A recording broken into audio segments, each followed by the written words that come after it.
나오미가 또 이르되 보라, 내 동서는 그의 백성과 그의 신들에게로 돌아가나니 너도 너의 동서를 따라 돌아가라 하니 룻이 이르되 내게 어머니를 떠나며 어머니를 따르지 말고 돌아가라 강건하지 마옵소서. 어머니께서 가시는 곳에 나도 가고 어머니께서 머무시는 곳에서 나도 머물겠나이다. 어머니의 백성이 나의 백성이 되고 어머니의 하나님이 나의 하나님이 되시리니 어머니께서 죽으시는 곳에서 나도 죽어 거기 묻힐 것이라. 만일 내가 죽는 일 외에 어머니를 떠나면 여호와께서 내게 벌을 내리시고 더 내리시기를 원하나이다. 나오미가 룻이 자기와 함께 가기로 굳게 결심함을 보고 그에게 말하기를 그치니라. 이에 그 두 사람이 베들레헴까지 갔더라. 베들레헴에 이를 때 온 성읍이 그들로 말미암아 떠들며 이르기를 얘가 나오미냐? 나를 나오미라 부르지 말고 나를 마라라 부르라. 이는 전능자가 나를 심히 괴롭게 하셨음이니라. 내가 풍족하게 나갔더니 여호와께서 내게 비어 돌아오게 하셨느니라. 여호와께서 나를 징벌하셨고 전능자가 나를 괴롭게 하셨거늘 너희가 어찌 나를 나오미라 부르느냐 하니라. 나오미가 모압 지방에서 그의 며느리 모압 여인 룻과 함께 돌아왔는데 그들이 보리초소 시작할 때에 베들레헴에 이르렀더라. 룻기는 역전승의 이야기라고 말씀을 나누고 있습니다. 절망 중에 있는 나오미에게 우리 하나님께서 그의 이름 그대로 나오미, 기쁨이죠. 예, 기쁨을 찾도록 인도하시는 하나님의 섭리를 우리들에게 아주 잘 설명하고 있어요. 어떻게 보면 인간의 모든 삶 가운데 인간의 이야기를 통해서 우리들에게 우리 주님의 기쁜 이야기를 전하고 있는 걸 보게 됩니다. 나오미란 여인은 그 선택함을 잘못 선택함으로 말미암아서 그가 하나님의 그 진노를 받았다는 것을 성경은 말합니다. 베들레헴을 떠나서 그때부터 일이 이제 헝클어진 거죠. 자기의 모든 삶이 더 다듬어지고 기쁨을 더해야 되는데 이제 베들레헴을 떠나서 그에게 주어진 것은 그냥 비참한 현실이잖아요. 죽고 그런데 그것만 기록되어 있다고 그런다면 우리 인간사의 모든 이야기를 말할 뿐이죠. 그런데 이 룻기를 통해서 말하고 있는 것은 스리슨 인생을 살아온 나오미가 어떻게 회복되었는가 그 문제를 우리들에게 말씀하고 있습니다. 회복의 모든 그 길을 찾아보다 보게 되면 제일 먼저 이런 문제를 먼저 다뤄야 됩니다. 때로 우리가 이렇게 어려운 가운데 처할 때가 있잖아요. 힘들고 비참한 현실을 맞이할 때에 그 현실을 정확하게 직시하는 게 중요해요. 변명하거나 자꾸 원인을 다른 데 찾거나 그러지 말고 있는 그대로를 직면하는 거, 이게 너무 중요하다고 그랬습니다. 인간이 가장 자기 자신, 인간이 어려운 게 어떤 면이 어렵냐면 자기 치부를 드러내는 것, 자기의 그 아픔을 드러내는 것, 이거 좀 만만치 않습니다. 근데 그걸 드러내는 여러분 그때부터 이제 치유의 길을 걸어간다는 것을, 회복의 길을 걸어간다는 것을 우리에게 말하고 있습니다. 다윗의 위대함이 어디에 있습니까? 다윗의 위대함은 자기가 잘못해놓고 완전 범죄를 저질러 놨다고 생각하는데 하나님께서 나단을 보내가지고 훅찔르는 거예요. 그때 이 다윗은요, 솔직하게 그대로 내가 범죄했다고. 근데 그 다윗이 그 범죄했다는 말은 우리가 이렇게 흔히 말하고 있는 우리 자신이 죄를 고백하는 정도가 그런 어떤 입장이 아닙니다. 그 당시 왕입니다. 왕은 자기가 모습 보지 않는 아니 그냥 모든 걸 다 할 수 있잖아요. 자기 맘만 먹으면. 그런 사람이 그 나단의 그 지적에 대해서 하나님의 그에게 하는 말씀에 대해서 그런 그대로 고백합니다. 내가 죄를 범하였나이다. 다음번 우리들에게 꼭 알 건 뭐냐면요. 우리가 이 나오미가 돌아왔을 때 고백한 말을 보게 되면 나오미가 자기 실상을 어떻게 직면했는가 이렇게 우리들에게 말하고 있습니다. 룻기 1장 20절 말씀 같이 한번 읽도록 하겠습니다. 나오미가 그들에게 이르되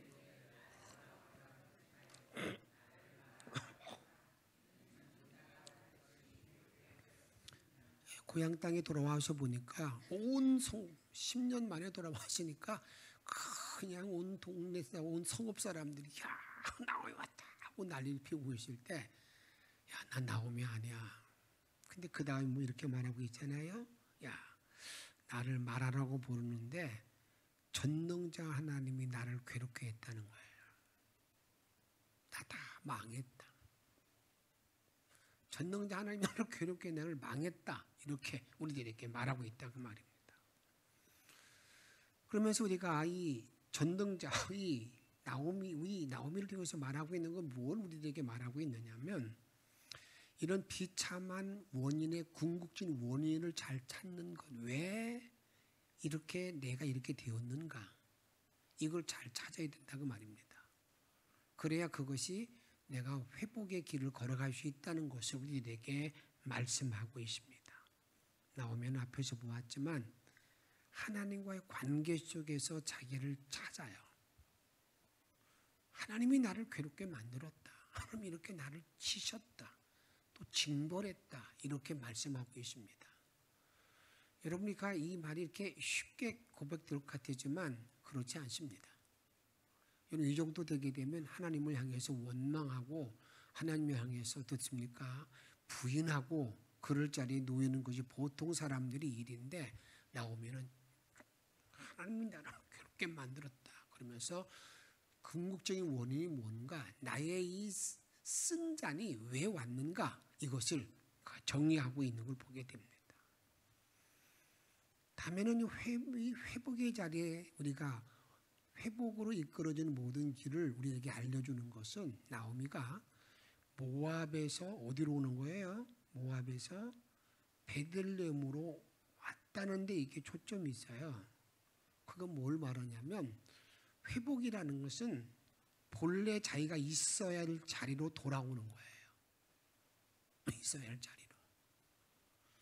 내가 목사의 자리에 서는 게 이게 회복인 거예요. 다른 데 가서 뭐 그건 아니라고 자꾸 얘기하지 않고 목사로 부름 받아서 목사의 그 자리에 서서 자기 일을 감당하는 것. 여러분이 나오미라가 태어난 그 나오미의 고향이 베들레헴인데 그게 성경에서는 떡집이 있죠. 그걸 교회를 상징합니다. 예수 그리스도를 말하죠. 성찬이죠. 우리가 이 주님 앞에 바로 이렇게 돌아올 때 그때부터 회복의 역사가 있다는 것을 우리들에게 알려주고 있다 그 말입니다. 오늘은 여러분들 네 번째로 역전승의 모든 길은 어디에 있는가 한번 따라합시다. 헌신 위에 세워진다. 내가 헌신을 결단할 때 역전의 은혜는 헌신의 사람에게 임하게 됩니다. 사실 룻이라는 여인의 헌신은 여러분들과 가히 상상하기 어려울 정도로 어떻게 이렇게 말할까 할 정도로 우리가 그 헌신의 모습을 보게 됩니다. 1장 15절에 보게 되면 그 나오미가 첫 번째 며느리가 돌아가잖아요. 그들의 시내기로 그들의 어머니에게로 돌아가게 될 때에 이렇게 부탁합니다. 야 룻아 너 고집 부리지 마. 너도 말이야 내 동서같이 좀 가. 집으로 가. 이렇게 말합니다. 이렇게 말할 때 이 룻이라는 여인이 그 말을 듣고 난 다음에 16절 말씀 우리 천천히 같이 읽도록 하겠습니다. 나를 떠나게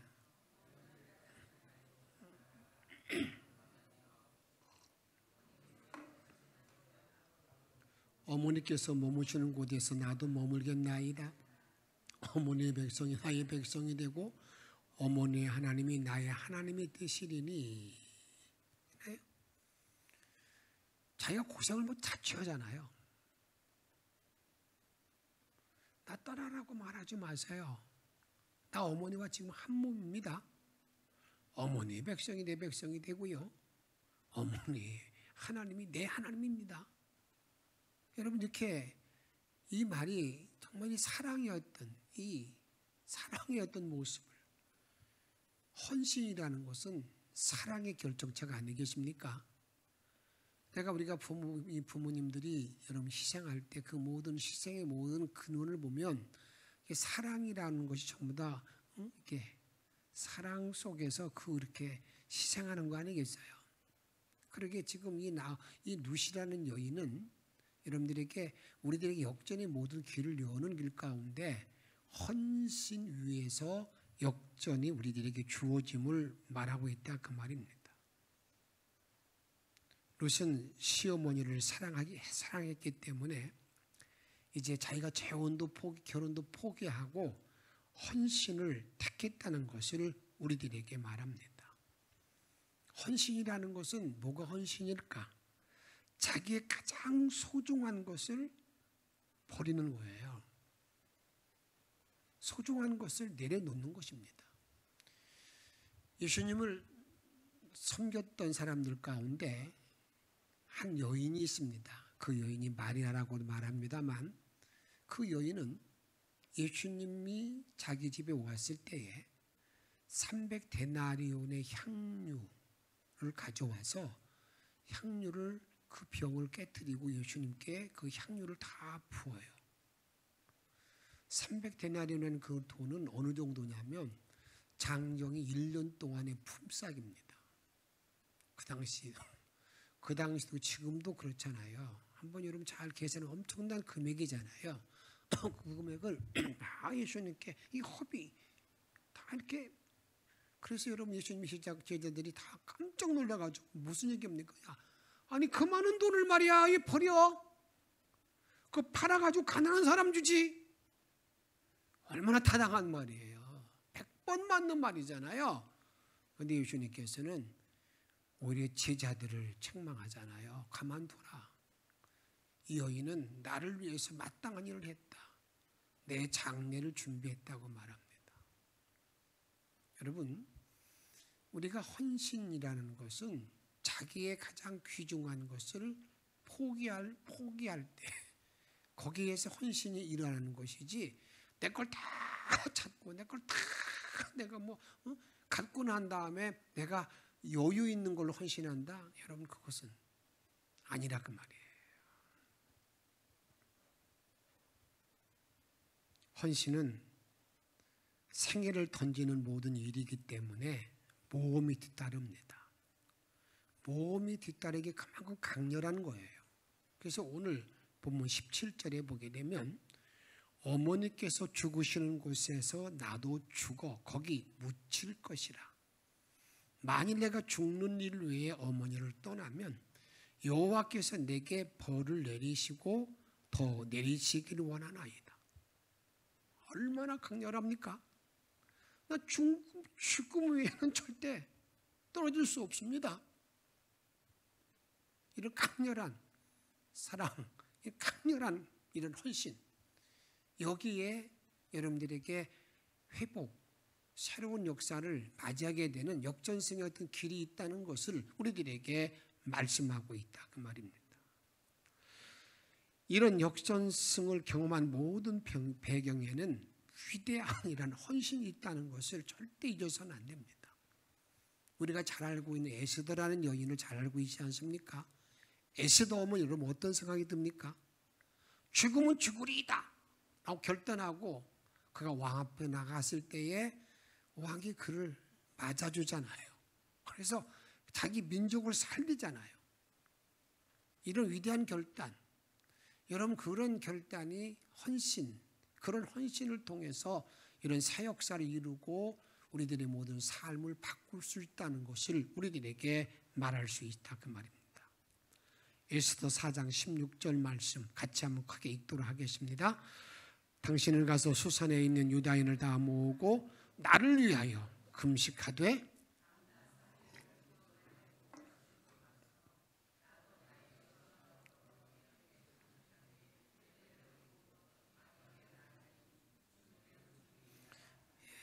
죽으면 죽으리다.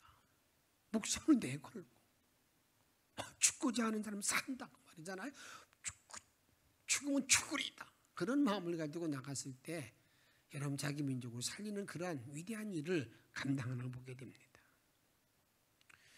그렇다고 그런다면 누가 이런 헌신을 바로 할 수 있을 것인가? 이런 헌신, 위대한 결단들을 누가 바로 할 수 있을 것인가? 이런 헌신에는 지혜와 용기가 필요한데 우리들 모든 삶 속에서 정말 이런 위대한 이런 헌신을 하는 사람들은요, 비전이 있을 때, 비전을 가지고 있을 때에 그런 헌신을 하게 됩니다. 마태복음 13장 44절에 보게 되면 천국은 마치 밭에 감추인 보화와 같으니 사람이 이를 발견한 후 숨겨두고 기뻐하며 돌아가서 자기의 소유를 다 팔아 그 밭을 사느니라, 이렇게 말하고 있어요. 천국은 밭에 숨긴 보화라고 그랬어요. 그러니까 내가 믿음 생활하다가 이게 정말 이게 천국이 이런 거구나. 하늘의 비밀이 이것이구나. 하늘의 비밀을 바로 알고 나서 보니까 여러분 이 사람이 말이죠. 어떻습니까? 그걸 그냥 누구에게 빼앗길 거지 걱정이 내가 혹시라도 몰라가지고 그 밭은 자기 밭이 아니니까 땅에다 묻어두고 가가지고 자기 걸 다 팔아서 전부 다 희생해가지고요 그 밭 보화를 샀다, 천국을 샀다, 이렇게 말합니다. 이 천국의 비전을 가지고 있는 사람, 이런 사람이 뭐 한다는 거예요? 헌신을 바로 한다고 말입니다. 또 어떤 사람들이 여러분들에게 이런 헌신을 바로 하느냐? 한번 따라합시다. 믿음이 있는 사람. 이런 베드로와 그 제자들을 보게 되면 어떻습니까? 다 어부들이 많잖아요. 그들이 예수님께서 나 따라와라. 따라갑니다. 왜 따라간 겁니까? 그들이 따라간 것은 믿음, 그들이 예수를 향한 믿음이 있었기 때문에 따라간 거라 따라갔다 그 말이에요.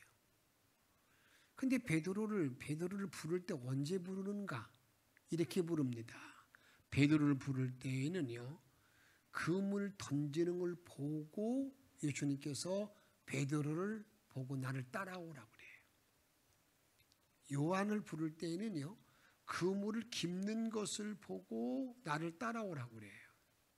그러니까 예수님께서 우리를 부를 때에도 그 사람이 모든 하는 일, 그들의 모든 성격 이런 것들을 전부 다 보시고 주님의 사역을 맡겠다는 걸 보고 우리들에게 알려주고 있는데, 베드로를 불렀던 장면을 한번 말씀을 한번 읽어보도록 하십시다. 마태복음 4장 18절 말씀 읽습니다.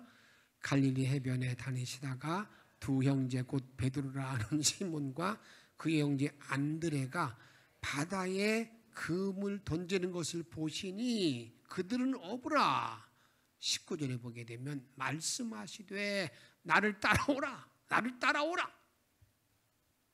그럴 때 그들이 그냥 그물을 다 놔두고 예수님을 따라갔는데, 그 따라가는 모든 일들이 여러분 그게 믿음, 예수를 향한 믿음이 있었기 때문에 여러분들에게 그들이 헌신하고 희생했다는 것을 우리가 알아야 된다고 말입니다.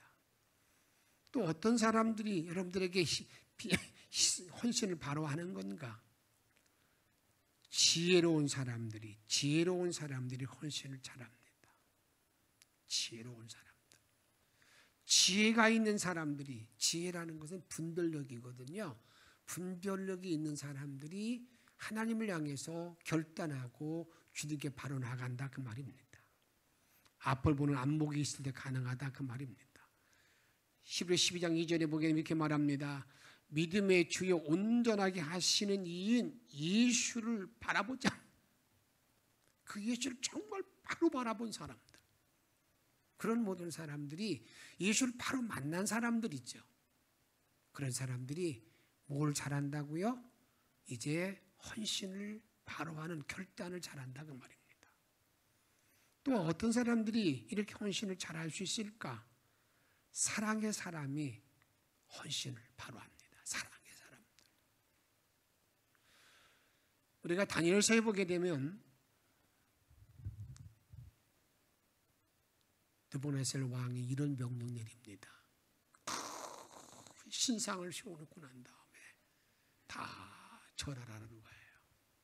만약에 절하지 아니하면 너희들 다 풀무불에 던진다는 말을 합니다. 그게 다 이게 그 모함 때 그 이제 그 다니엘의 세 친구 그들이 이제 이 외국인으로서 이렇게 자리를 차지하고 있는 걸 보고 난 다음에 시기가 생겨가지고 그들을 이제 처리하려고 그런 일을 꾸민 거죠. 역시 여러분들이 다니엘의 세 친구는 그 일에 그 신상 앞에 절하지 않습니다. 고발되었습니다. 잡혀왔습니다. 왕이 신문합니다. 너희들 왜 그렇게 했느냐? 지금이라도 절하면 살려주지만 그렇지 않으면 풀무불에 집어넣는다. 여러분 그때 여러분들의 그 대답을 좀 한번 보십시다. 이렇게 대답을 합니다. 뭐라고 대답하냐면 3장 17절에 보게 되면 왕이여 우리가 섬기는 하나님이 계시다면 우리를 맹렬히 타는 풀무불 가운데에서 능히 건져내시겠고 왕의 손에서도 건져내시리이다. 야 하나님이 살아계시면 우리가 할 줄 우리는 믿는다는 거예요. 근데 여러분 여기까지는 우리가 그 믿음을 고백했다고 말할 수 있는데 그 다음 말이 참 중요한 말이에요. 그 다음 말이 옛날 개역성이 더 재밌게 번역했는데 그리 아니하실지라도 하나님이 살아계신 하나님 나는 분명히 믿는데 그 사랑의 하나님 그 전능자 하나님이 우리를 건져내시지 아니한다 할지라도 한번 읽습니다. 그 다음에 우리가 18절 그렇게 하지 아니할지라도 왕이여 우리가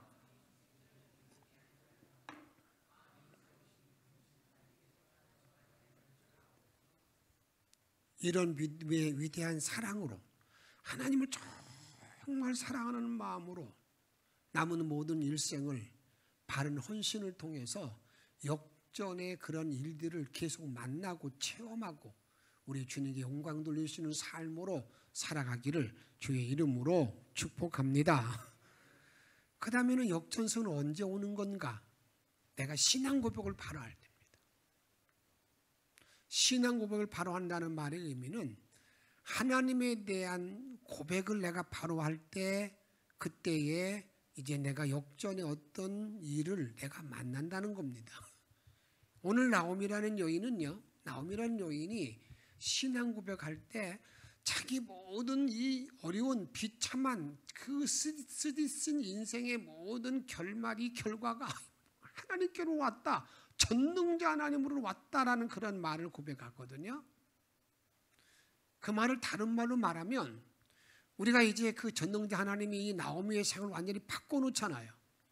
그와 마찬가지로 저와 여러분의 모든 삶을 살아가는 데 있어서도 내 모든 전능자 하나님을 내가 바로 고백만 하면 그의 삶은 새로운 역사, 새로운 어떤 길을 내가 맞이한다는 사실을 우리들에게 말씀하고 있다 그 말입니다. 오늘 루시 그 나오미 고백한 말씀을 다시 한번 앞에서 한번 읽어보았습니다만 다시 한번 같이 한번 읽어보도록 하십시다. 룻기 1장 20절입니다. 나오미와 그들에게 이르되 나를 나오미라 부르지 말고 나를 말하라. 이는 전능자가 나를 심히 괴롭게 하셨습니다. 전능자라는 말이 나오잖아요. 자기 그 비참한 현실 앞에 전능자라는 고백한다는 거 여러분 쉬운 일이 아니에요. 전능자 하나님이 나를 괴롭게 만들었다. 21절 읽습니다. 내가 풍족하게 나갔더니 여호와께서 내게 비오도록 하셨느니라. 여호와께서 나를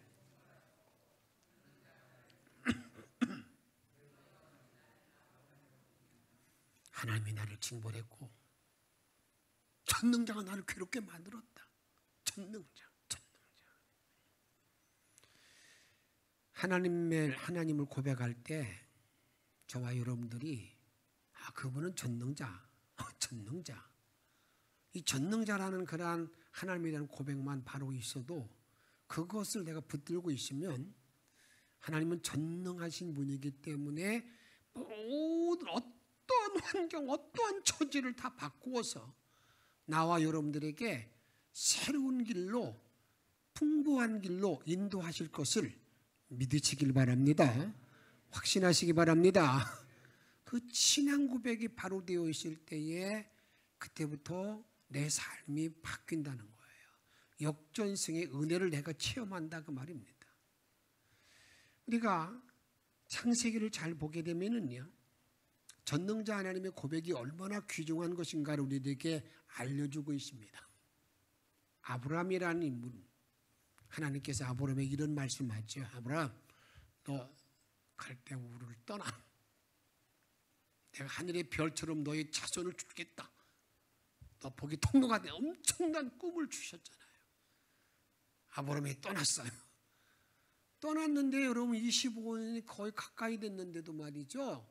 75세에 떠났는데 100세, 99세가 될 때까지도 자식이 없어요. 그럼 여러분들이 어떻게, 여러분 만약에 그런 일이 나에게 있다고 그런다면 어떻게 하시겠습니까? 아마 이 아브라함도 좀 걱정이 됐던 것 같아요. 그래서 하나님이 그를 찾아와요. 찾아와서 이렇게 말합니다. 17장 1절 말씀 읽습니다. 아브라함 99세 때 여호와께서 아브라함에 나타나서 그에게 이르시되 나는 전능한 하나님이라. 아브라함, 나 전능자야, 전능자야, 전능자. 너 내 앞에서 온전히 서. 왜 자꾸 이렇게 의심하고 걱정해? 나 전능자야. 참 힘든 얘기잖아요. 아니, 자기 아내 보니까 임신도 이제 아기 날 때는 다 끝났고, 자기도 이제 그런 모든 모습이, 그런 상황을 맞이했을 때 주님께서는 이 아브라함에게 내가 전능자야. 그리고 나서 그 다음 이어보게 되면 하나님이 그를 밖으로 끌고 나가서 하늘을 보여주면서 그때 아브라함이 믿었다고 그랬거든요. 전능자. 그래서 이제는 드디어 하나님의 약속된 자녀를 이삭, 웃음이라는 이름을 아들을 얻게 됩니다. 무에서를 창조한 하나님을 만나게 됩니다. 야곱이라는 인물이요, 엄청나게 부자였잖아요. 그가 여러분이 그 모슴살해 가지고 큰 부자가 돼 가지고 고향 땅에 돌아와 가지고 아마 이런 생각 가질 수 있을 거예요. 그래서 내가 그렇게 노력해 가지고 말이야, 그 야비한 외삼촌, 그러면 이렇게 하나님이 이렇게 부유하게 만들어 주셨다고 있을 때 하나님께서는요, 흉년을 만나게 되니까 그냥 그게 무용지물이야. 이제는 먹을 양식이 없으니까 애굽으로 양식을 살아갑니다. 거기는 요셉이, 자기 아들 잃어버렸던 요셉이 애굽 총리가 되어 있는 상황 아니겠습니까? 형들이 가서 이렇게 땅에 엎드리니까 요셉은 다 알고 있잖아요. 그냥 그 드라마틱한 모든 내용을 보고 난 다음에 이렇게 말하는 겁니다. 막내 동생을 데려오지 아니하면 양식 주지 아니한다. 이 야곱은요, 자기의 사랑하는 아내 라헬, 온통 더 라헬에 관심이 있는데 라헬의 첫 번째 아들 요셉은 지금 잃어버렸고, 근데 베냐민 둘째 아들 베냐민을 데려오라고 그러니까 베냐민을 데려가면 베냐민 잃어버릴 것 같아요. 죽을 것 같아가지고요, 보내지 못하는 거예요. 그래서 그들이 어느 정도나 쫄쫄 굶고 있느냐면요, 양식을 사러 갔으면 한 번 양식을 사오면 한 달을 먹을 수 있는 양식을 석 달까지 기다리는 거예요. 여러분, 그러니 못 구우면 풀칠만 하고 있는 거죠. 그러니까, 그런데 그것도 안 되니까 이제 야곱이 이렇게 고백해요. 이제는 도저히 안 되겠어요.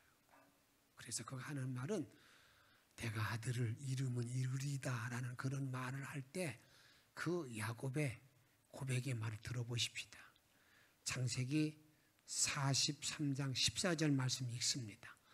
전능하신 하나님께서 그 사람 앞에서 너희에게 은혜를 베푸사 그 사람으로 너희 다른 형제와 베냐민을 돌려보내게 하시기를 원하노라. 그 앞에 뭐라고 했습니까?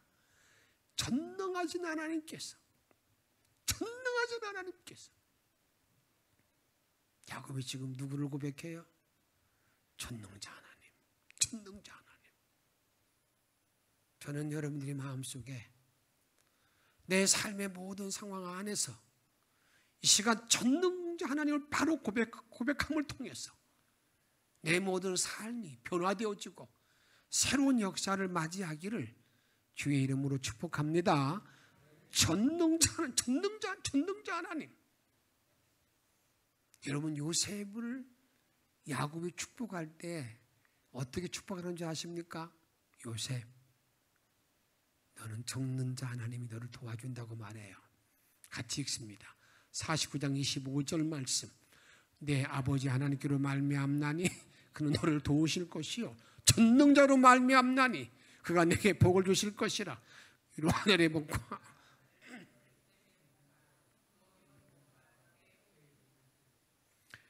전능자로 말미암아 하늘의 복과 땅의 복과 자녀의 복이 너에게 임할 거다. 전능자. 전능자를 내가 바로 고백하게 되면 내 모든 삶에 이런 역전성의 새로운 길로 인도한다는 사실을 우리들에게 말씀하고 있다 그 말입니다. 이제 나오미와 룻에게 주어지는 이들이 정말 이제는 회복하는 회복을 원해서 베들레헴으로 딱 돌아올 때에 그 전경을 참 멋지게 말하고 있어요. 그들의 앞길이 뭔가 희망이 보이는 그런 단어가 있는데 여러분 22절에 보게 1장 22절에 보게 되면 이렇게 말합니다. 그들이 보리 추수 시작할 때에 베들레헴에 이르렀더라. 여러분 보리가 어떤 색깔입니까? 황금색이잖아요. 딱 들어왔을 때 그냥 온 들판이 황금색으로 쫙 펼쳐지면서 이제 뭔가 이제 큰 하나님이 엄청난 뭔가 이렇게 주시고자 하는 암시를 우리들에게 하고 있는 걸 보게 됩니다. 우리 하나님은요 정말 떡집에 돌아오는 사람, 정말 전능자의 품에 돌아오는 모든 사람, 정말 주님이 계신 살아계신 하나님 교회에 돌아오는 모든 자들에게 이렇게 말씀합니다. 스가랴 4장 6절에 보게 되면 그들에게 회복을 위해서 주님이 이렇게 말씀합니다. 그가 내게 대답하여 이르되 여호와께서 스룹바벨에게 하신 말씀이 이러하니라. 같이 읽습니다. 만군의 여호와께서 말씀하시되 이는 힘으로 되지 아니하며 능력으로 되지 아니하고 오직 나의 영으로 되느니라. 할렐루야. 그래서 스룹바벨의 앞에 모든 험악한 게 평지가 되는데 그 사람 힘이 아니요. 사람의 지식이 아니야. 지혜가 아니야. 오직 여호와의 영, 하나님의 영으로 가능하다. 내가 죽게 돌아오게 되면 누구의 영으로? 하나님의 영으로 가능한 거예요. 찬양하십시다. 406장.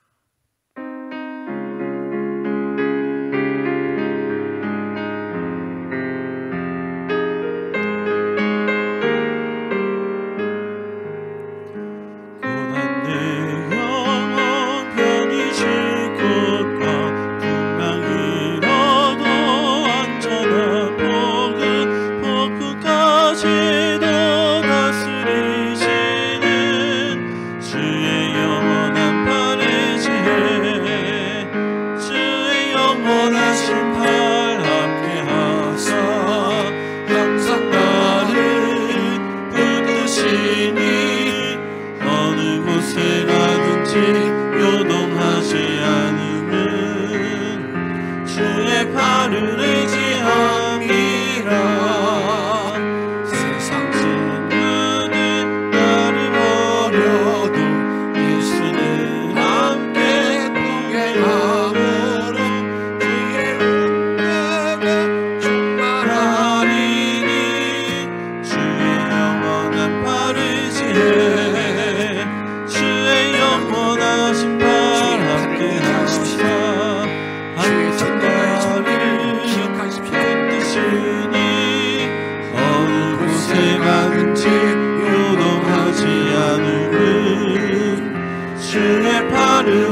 주의 팔을 의지하리라.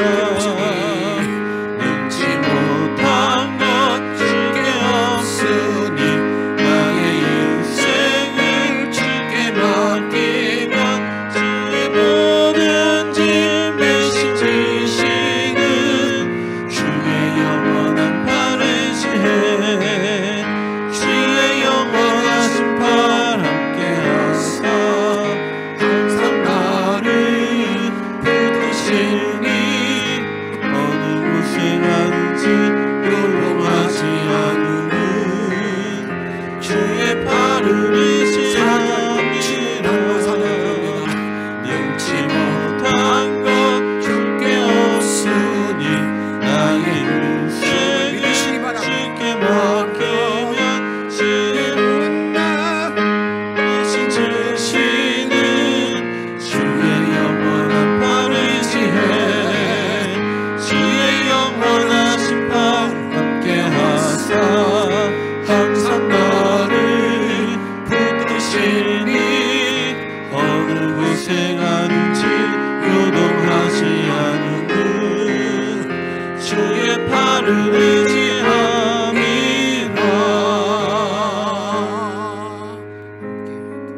사랑 여러분, 역전승으로 이끌은 회복의 길이 뭔가 헌신 후에 이루어지게 됩니다. 헌신 후에.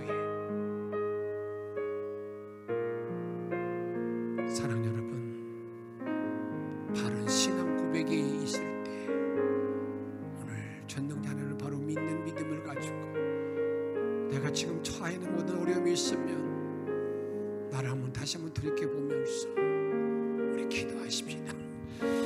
함께 기도하겠습니다.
수 있도록 아버지